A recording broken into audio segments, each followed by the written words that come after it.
सध्या सुरू असलेल्या हिवाळी अधिवेशनादरम्यान अन्न आणि नागरी पुरवठा मंत्री छगन भुजबळ यांनी मला गोळी घातली जाऊ शकते अशा पद्धतीची भीती व्यक्त केलेली होती आणि त्यानंतर त्यांच्या नाशिकमधल्या भुजबळ फार्म या निवासस्थानी नेमकी पोलिसांच्या बंदोबस्ताची काय परिस्थिती आहे याचा आढावा आपण सध्या घेतोय।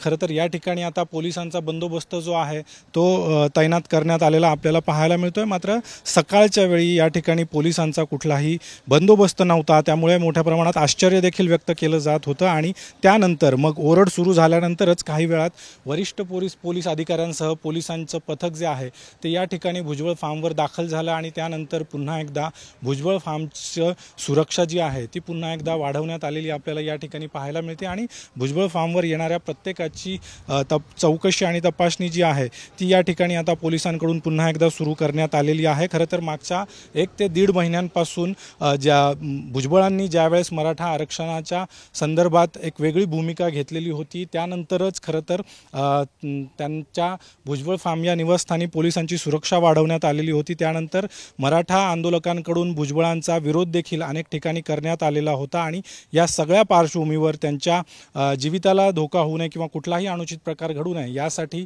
पोलिसांचा बंदोबस्त जो आहे तो या ठिकाणी तैनात करण्यात आलेला आपल्याला पाहायला मिळतोय। मात्र मधल्या काळामध्ये पोलिसांचा बंदोबस्त या ठिकाणी नव्हता आणि त्यामुळे पोलीस प्रशासनाला भुजबळांच्या सुरक्षेचं गांभीर्य नाहीये का असा देखील प्रश्न जो आहे तो कार्यकर्त्यांकडून उपस्थित केला जातोय।